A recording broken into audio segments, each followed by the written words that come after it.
Hello and welcome to the SaaS Growth Podcast. This week we're here with Philip Thomas, the founder of the Contraption Company. Contraption is a product studio with a suite of products including booklet and postcard. We discuss the challenges of running multiple products as well as how to find ideas for new products and tips for people who want to build communities of their own. Hope you enjoy. How are you today, Philip? I am doing well. The new season of Drive to Survive just dropped on Netflix, so I'm eagerly awaiting going to watch that this weekend. But things are well, yeah. Cool. Normally when I start these podcasts, I talk about the product and how people started their product. You're a bit special.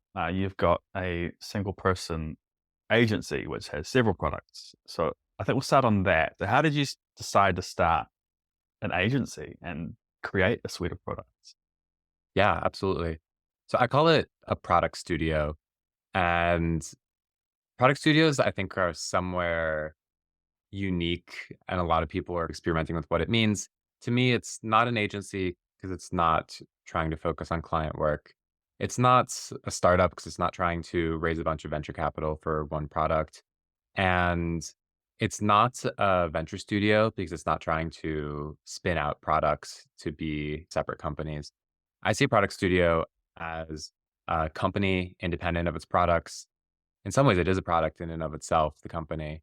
And its goal is to make multiple different revenue generating companies, products within it. And I took this approach because in my last two startups, I raised money and took this high growth path. And every time as an entrepreneur that a company either shuts down or exits, I feel this emptiness inside of me. Like with my last company, Moonlight, people would introduce me as Philip from Moonlight. Like I didn't have a last name. Like my last name was my company. And when I sold Moonlight in 2020, it left this opening where I had to figure out what is my new identity. And around the time I started the Contraption Company, I wanted to make this product booklet, which is where I spend most of my time today.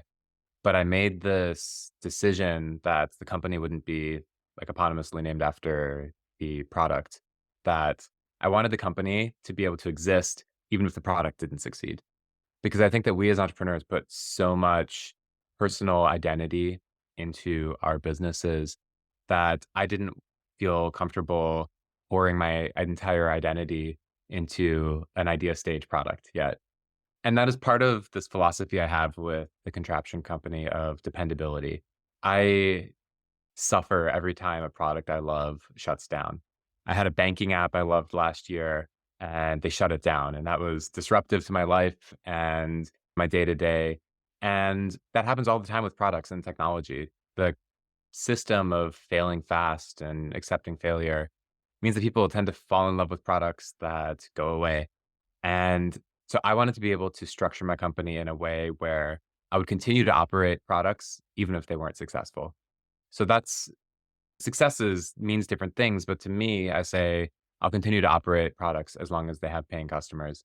Companies like Basecamp, like 37 Signals, have made similar pledges that inspired this. And at the roots, like, why do you have a product studio separate from the products? It's because I decided I definitely want to start another company. I don't know which product will generate most of the revenue. And I want to be able to lean into this long-term nature of the business and building a brand, building these mailing lists and compounding returns without having to go all in on one particular product that may or may not be a success. That makes a lot of sense. I've definitely seen a lot of this in the startup space. And I have always thought about these users who have put their faith in these products and has had to disappear on them. And eventually they're forced to migrate off. They might lose data. There's all sorts of costs. And that's part of why startups struggle, is that people Yeah. have to accept these risks and often they're Yeah. not willing to. I've never shut down a product on a user like that. It just feels so wrong to me that people who believed in you in the early days could just get left behind. With my first company, StaffJoy, when we decided to shut down commercial operations, we open sourced the entire software and I helped all of our customers set it up on their own servers and continue to operate it. And same thing with Moonlight. We sold that company and it's still operating today, 4 years later, and I still help out the owners. It's changed ownership a couple of times, but I really believe that we need to do a better job as a technology industry of helping people believe in our products, because I think people won't try products if they think it's just going to go away in the next couple of years. Let's talk about, you mentioned Booklet, your first product with Contraption Company. Can you give a quick rundown of what Booklet is and how it came to be?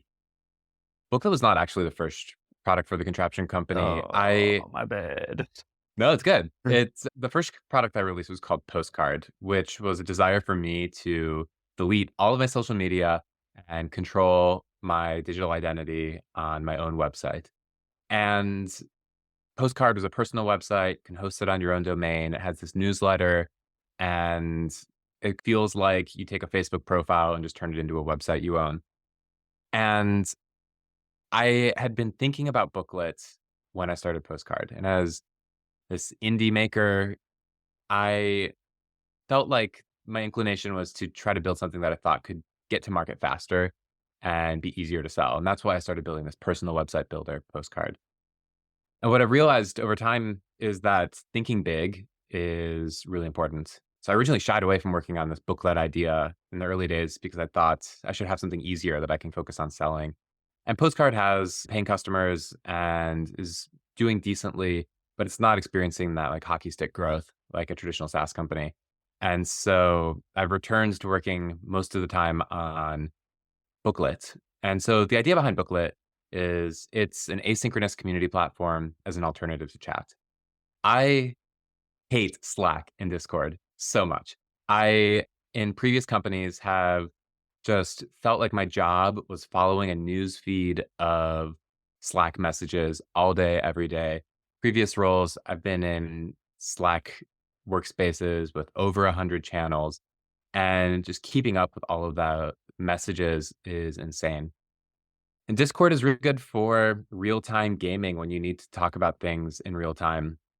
But we're in an age of knowledge work when intensity of focus and concentration is where economic value is created. And in order to concentrate and write code, make designs, write copy for landing pages, anything you need to do, you really need to focus and enter a deep work flow state. And real time back and forth chatting is not the way to do that. So Booklet arose from this desire for me to make communications more asynchronous and long form. And I launched it about 3 months ago, and it's been doing well. I've taken this product-led growth strategy where it is free to use. I listened to a bunch of people that have used Slack for their communities, and there's no per user pricing, which seems to be a massive problem on Slack, where there's people who just want to set up Slack, but some of these communities would have to pay $100,000 per year to turn on a paid mode on Slack, and that's the only option. And my vision for Booklet is that it makes communications more long form, intentional, and asynchronous. I think of communication as falling into two buckets. There's urgent communication and there's important communication. And Slack chat does a really good job for urgent communication. Like the server is broken right now, or I have a question for you right now. But I think most communication within companies should fall more into the importance category, which is it doesn't need to happen right away. Instead, I need you to stop and think for 20 or 30 minutes and write a thoughtful response or internalize this information. Example there, and like these past companies I've worked at that were larger, the head of engineering couldn't follow Slack because they were too busy doing their job. But also, if they had an important announcement to make, it would just get lost in Slack. It was interesting to see people have to revert to email and then post a Slack message saying, check your email, because no one was checking email, all because Slack is just not built for this important long form communications. Like CEOs can't announce Q4 plans in a Slack message. We need something different for more important communication. Booklet has started with free communities and kind of hobbyist usage. This is something you'll see with a lot of product-led growth companies and communication products. And it's slowly moving closer and closer to like core work usage where companies are using it for multi-time zone communications. And this all kind of comes back to my last company, Moonlight, was really focused on remote work.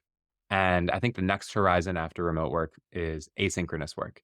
And I really hope that Booklet can help companies make this move towards being time zone independent, asynchronous, in how they work and promoting deep work and flow states for knowledge workers. Yeah, I've definitely experienced some of the issues you've described with Slack. So like my last job, it was quite a relatively small company. There's only about 10, 15 engineers. And it was just, even with that sort of really low quality of messages coming through, it was really easy to lose things in Slack. And if you post at the wrong time, if there's something else happening in the channel, it just gets lost off the top and you just miss things constantly. So Yeah. I'm curious as to how you've tackled that, because as a person, on a personal level, how you've achieved more async communication, where you've managed to separate this urgent from important. Yeah. That's a good question. I think one of the core design choices of Booklet is a lack of real time notifications.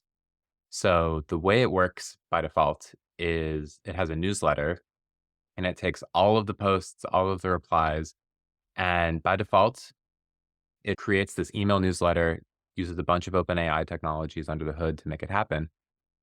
But you just get a newsletter summarizing all new posts, all new replies, new members, discussions. And OpenAI does a really good job of writing the subject line and everything within it. And that original pattern was inspired by my previous company, Moonlight. So Moonlight was a developer marketplace. And we had a Slack community that was really core to our business. And what we would do is every week we would write a weekly email newsletter manually, writing a subject line, writing introductions, writing in all this content. And that email newsletter was the core growth tool for our entire company. We had sometimes between 6 and 10 times as many like daily active newsletter readers as website users on Moonlight. And it really made me realize how much you need to structure communication to be easily read, not just easily written. And I think that chat is one of these things that is really easy to send a message, but it's difficult to read a message. And it comes back to like writing. I think Amazon with PowerPoints is a really good analogy where PowerPoints are really easy. You can give a presentation, but the information density and thoughtfulness isn't there. And so Amazon famously requires memos, historically 6-page memos. And they banned PowerPoints and they said you must have memos. And they start meetings by silently reading the memos. And the information density and thoughtfulness that goes in is so much more favorable to the reader because the reader can really think through things and it doesn't depend on kind of the presentation of the slideshows and things. And I think that there's an analogy here with Booklet, which is chat is close to a Facebook news feed within companies. We need to make communications more good for the reader and easier for the reader to consume. And that means that instead of encouraging these text message length posts, we need to encourage long form writing that's thoughtful because that long form writing is way more friendly to the readers. And that's the really core design choice within Booklet. It is harder to post on Booklet, and that is an intentional design choice. The pattern with communication technologies over time is that the easier it gets to communicate, the more often people communicate. And when IBM rolled out email instead of physical memos, they saw that the number of emails was about 5 or 6 times the number of memos being sent within a few days. Making communication easier, increased communication. And Slack makes communication even easier than email.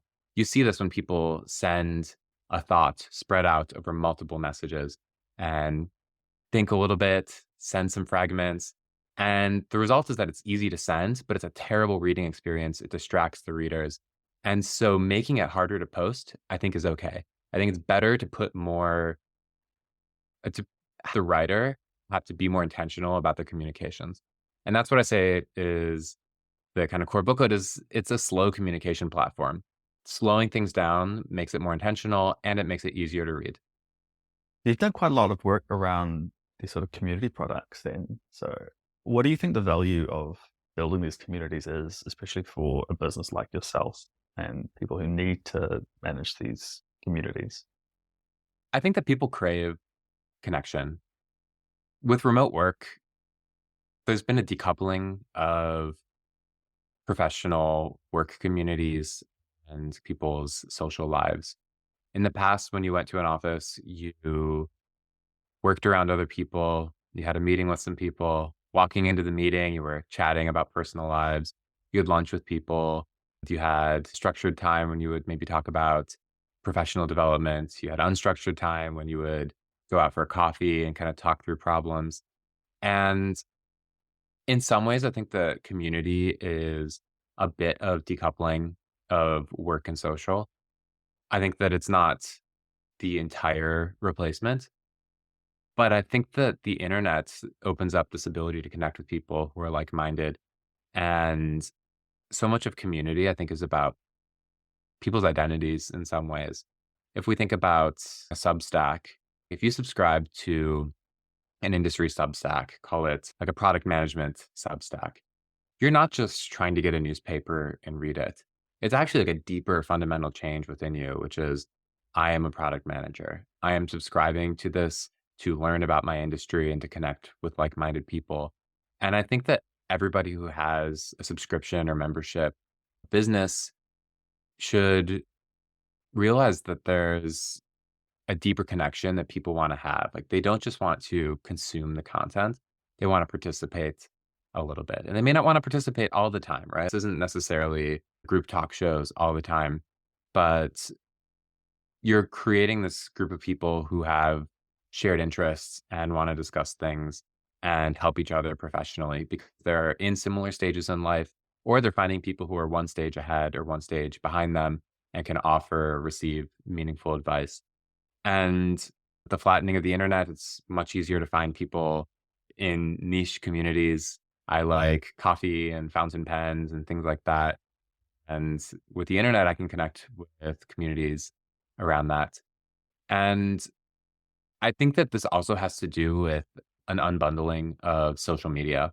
I think Facebook was the first and last big social network. I don't think we'll ever have another social network as big and monolithic as Facebook. I think that we're going to see social networks unbundling and becoming more niche and trust based.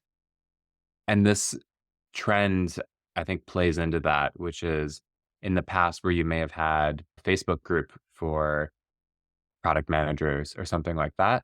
I think now people are trying to take ownership of that infrastructure and host it themselves and make their own intentional decisions. And that unbundling is also allowing people to use software particular to their community. If you're a video gamer, Discord works really well for video gamers because it's urgent real-time communication. That's what the platform is built for. But if you're trying to make a global product management community, long form communication that is slow and requires low attention is where a lot of the value comes from, not high urgency. And so that's where I think the community aspect is important here is people are craving social connection. They're working from home. They're participating in businesses online, seeking to make it part of their identity. It's not just a consumption, it's a participation that they desire. And the unbundling of social networks means that people are seeking places to participate online that are no longer just the monolithic Facebook. This move towards these more decentralized and smaller communities, and especially like remote work, and this almost growing need to create these connections. Have you got any tips for companies that are doing remote work and want to move async, or just how to manage their cultures, the communities, the way of working? Yeah, that's a good question. I think that part of the craziness of Slack and the pattern of over communication in chat is a sign of a deeper disorganization within these companies. Peter Drucker, the great management academic, said that knowledge workers need freedom, that you should get smart people and let them do their own work. And I think we misinterpreted that freedom in a way where we have ended up with these technology companies where the managers tend to push down decision making. They set these high level objectives like, we want to increase revenue. Everyone, VPs, directors, you figure out how to do it. And the result of that has been that people are unclear on what to work on. So people had freedom on what to work on, but they created this consensus culture that really slowed down technology companies. So when a CEO says, we need to increase revenue, everyone figure out how to do it and make it happen, what you end up with is people being unclear on what to work on day to day and spending a lot of time discussing things and going back and forth. And I think that is partly an issue with the role of management within technology companies, where they have become more of facilitators rather than leaders making decisions. So that's kind of the stage. Like, I think technology companies have basically had these had a the leadership at the top make the fewest decisions and try to push down decisions, and it's created just chaos and back and forth communication. And people chatting back and forth on Slack is just trying to align on what should they work on next, why are they doing this, what should happen next. I think the future is closer to Airbnb, where Brian Chesky, as the pandemic was hitting, saw an existential threat to Airbnb that no one was going to rent vacation rentals during COVID. And he took it as a time to rebuild the company. And he brought in Johnny Ive, formerly of Apple, to help rebuild their management culture. And he changed Airbnb to centralize all decision making to him. So he personally picks everything the company works on and tells everybody what to do. I don't remember the exact specifics, but he picks a couple of things every 6 months. He tells every division what to work on. And he centralized, for instance, marketing. He went from having multiple different marketing departments operating autonomously to one marketing department that reported to him. And I think that in an asynchronous team, that works far better. And coming back to Peter Drucker's idea of freedom for knowledge workers, we were giving people freedom of what to work on and pushing down decision making. But with autonomous or remote teams, I think it's better to have freedom of how to work rather than freedom of what to work on. I think that individual contributors in technology companies would be far happier if they were being told clearly what they're working on and what they're working on next. And that would create much more efficiency within these technology companies. So coming back to the communication, that also plays into Slack versus something like Booklet. Something in Slack is all about peer-to-peer communication and discussion and trying to figure things out, whereas important communication is about making decisions and telling people this is what we're working on, these are the feature sets, figure out next steps. It does make a lot of sense. I've worked in companies where you have people based all over the world, right? And something Yeah, you're always worried about with asynchronous and these sort of shifted time zones is just how long your communication cycles become. So if you try to get consensus and feedback from everyone, it can take 12 hours for a single message. And so it does make a lot of yeah. sense that to improve that sort of experience, you want to reduce the amount of communication and communicate more at once and I think basically, yeah, cut communication is the best way. I think Amazon has been a ruthlessly efficient and productive company because of the way they make decisions.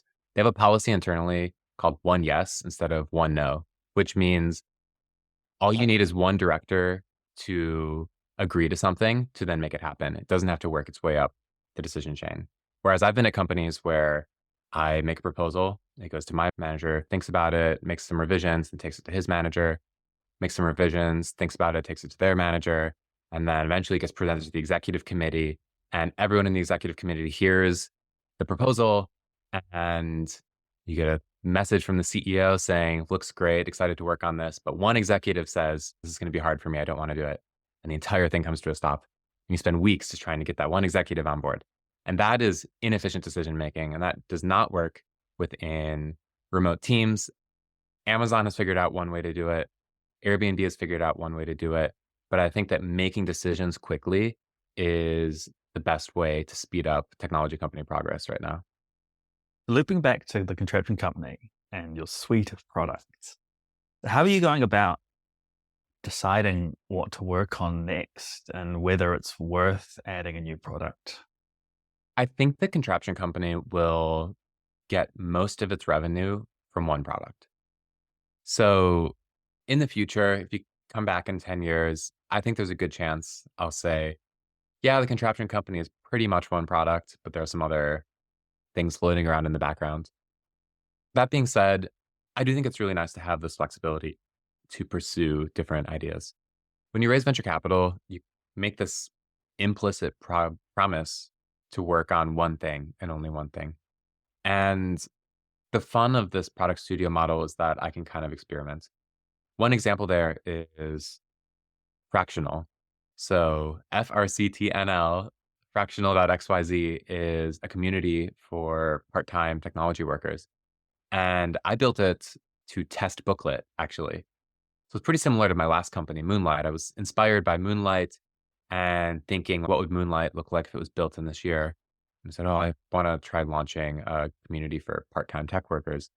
And I launched it to test Booklet before Booklet was even launched. Booklet did not have a website. No one knew about it, but I launched Fractional as the first Booklet community. And that has been a product within the Contraption Company. In fact, last month, it was my highest revenue product. And I didn't expect that when I launched it. It is making some revenue through referral links for accounting. And that is an example where Fractional and Booklet are complementary products. And Fractional is revenue generating in a way I didn't expect it to be. I thought it was an experiment. And I like this product studio model for being able to create things that could be experiments. And even if they fail, it can still build, even if they fail commercially, meaning I don't continue to double down on it and put a bunch of time into it for the future, it can still boost my overall contraption company business. And it can be a form of marketing where it can be like a microsite almost that I can share and promote things. Because at the core, I'm a builder. I code all of the contraption company products myself. And being able to code and build new things as an experiment is, to me, fun. And this product studio model allows me to keep building and follow some inspiration. And I think you have to balance that. I don't wake up in the morning and say, what do I feel like doing today? And just do that. I am very intentional about my time.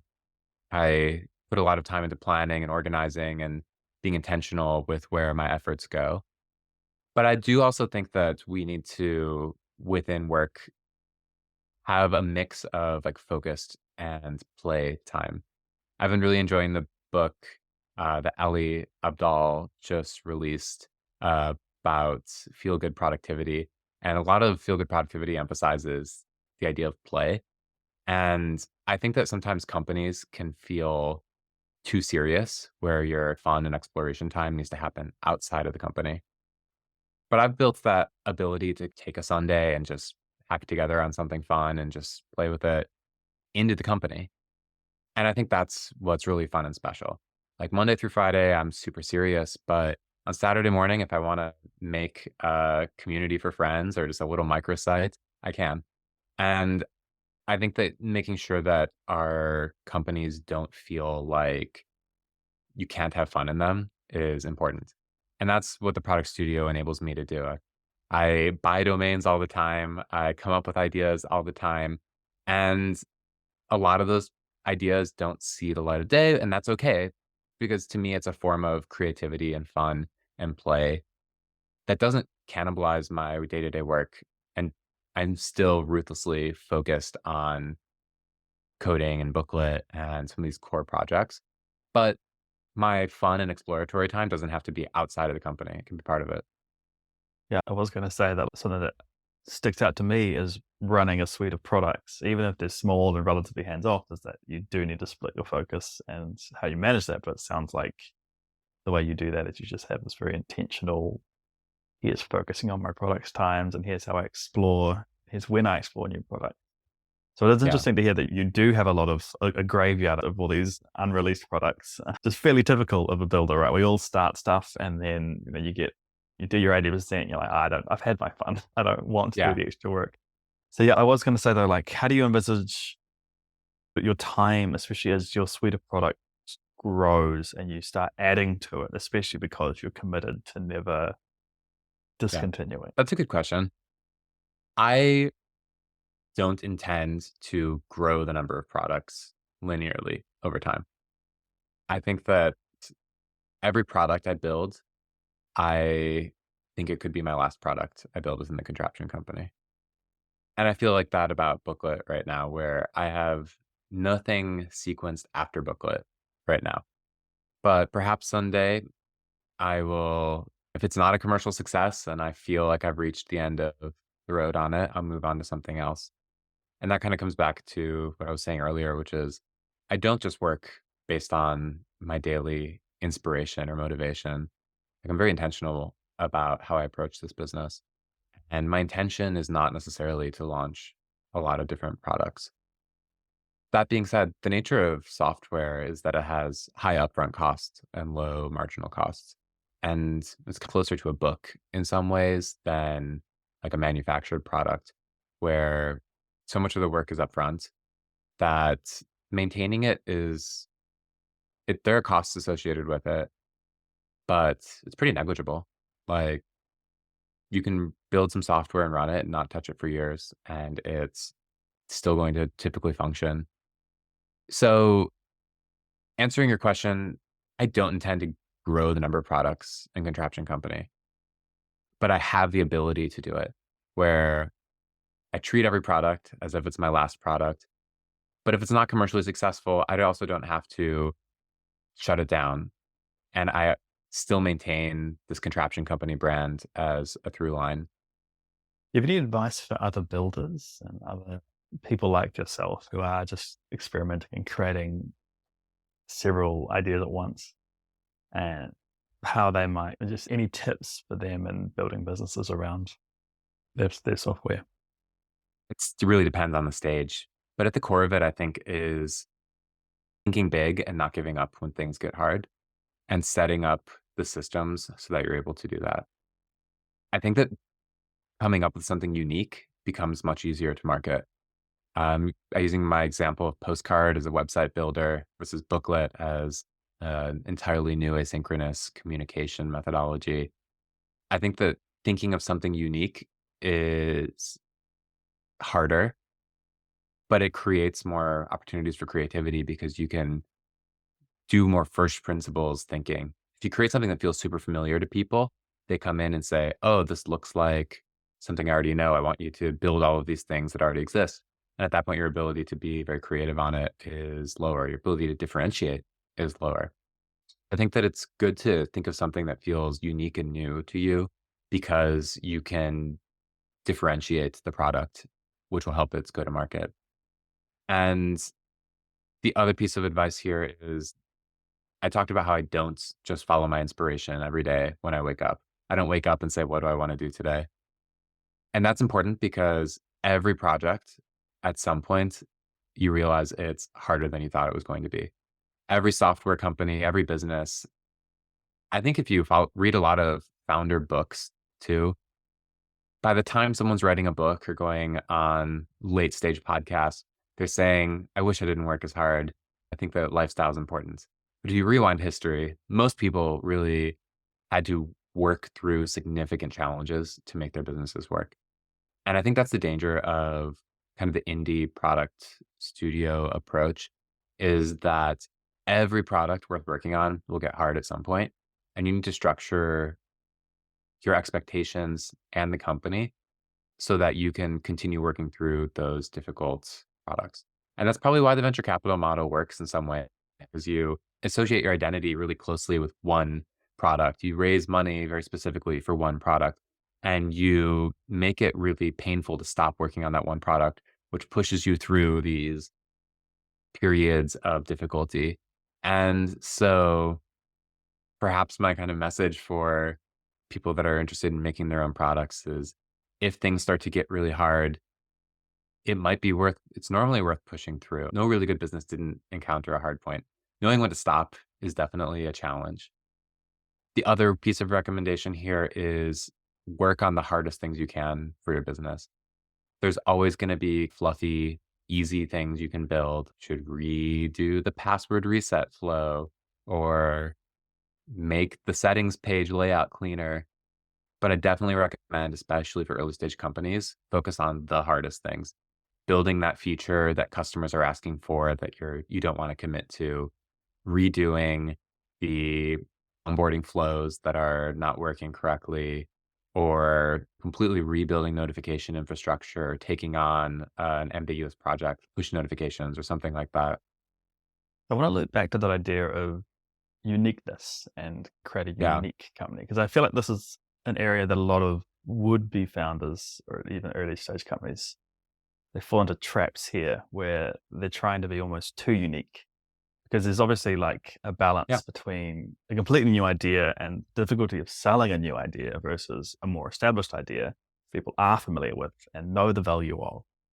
And Yeah. certainly in the case of Booklet, you do have a good sort of merge of both where you have this existing suite of products everyone knows they have a basis to work off, and then you've twisted it. You're like, now we've Yeah. fixed a problem within that community. So I am curious as to what you think, like how unique people should Yeah. need to be and what's on that. Absolutely. The only thing that matters is making a product that somebody wants. I address that by building a product that I want. Booklet was really inspired by Moonlight. It was the product I wish I had for Moonlight when we were writing newsletters by hand. I had spec'd it out as a feature and just never built it.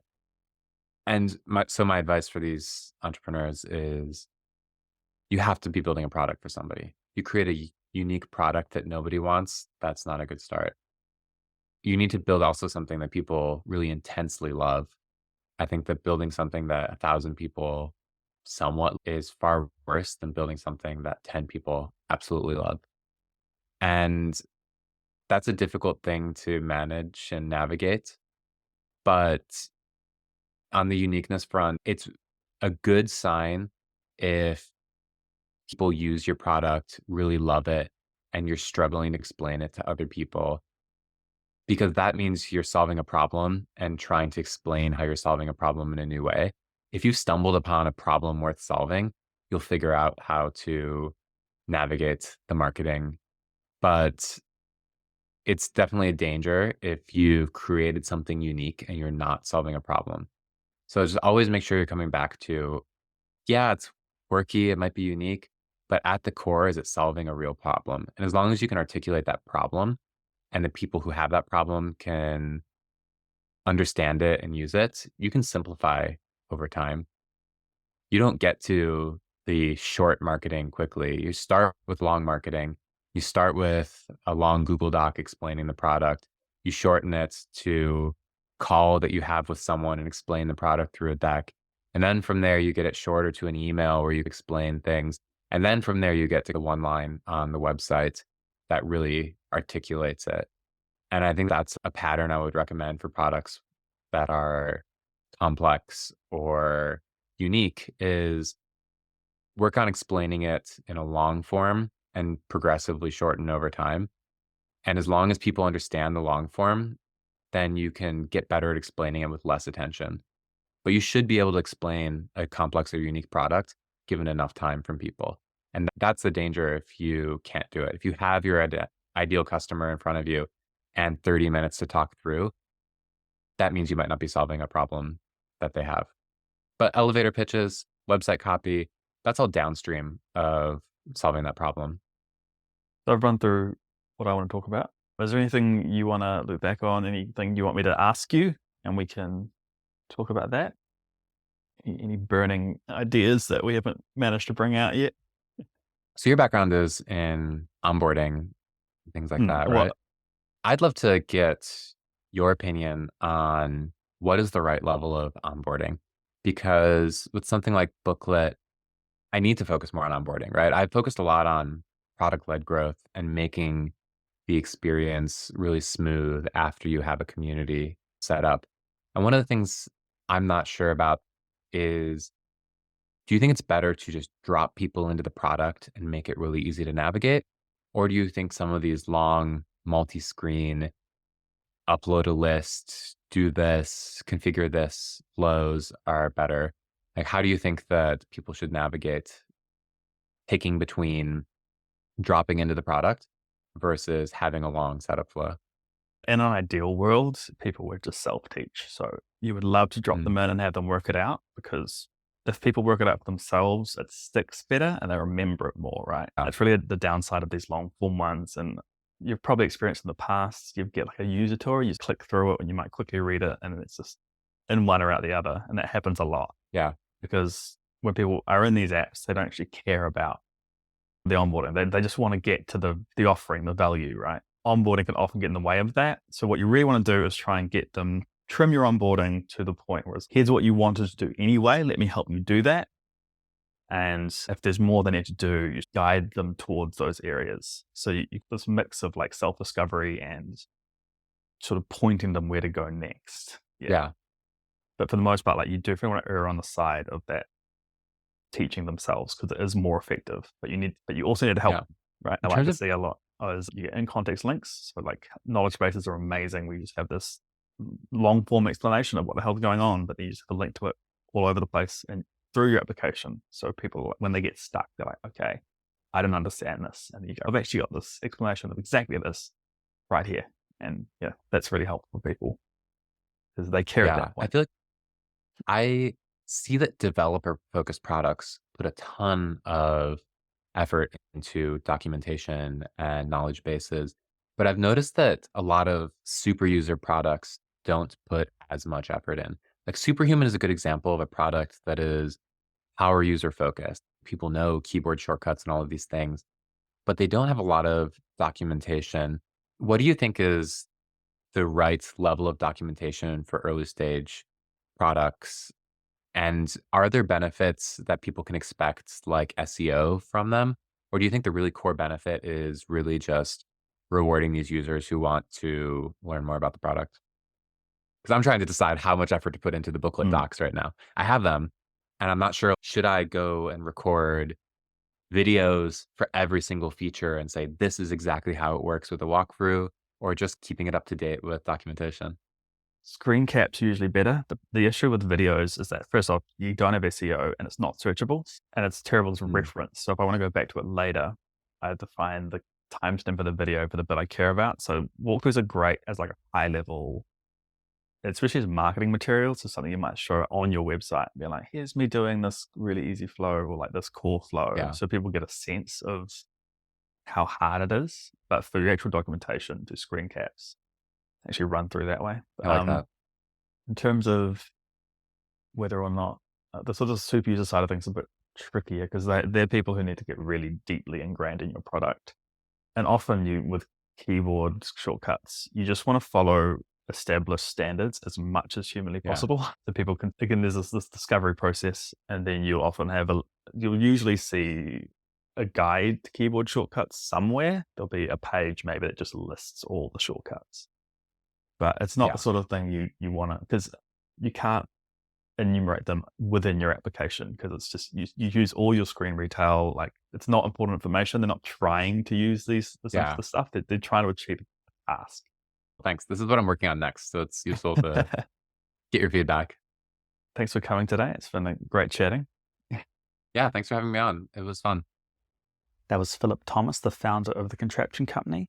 If you want to learn more about the Contraption Company, you can find that at contraption.co. You can also find Booklet at booklet.group. Thank you for listening and see you next week.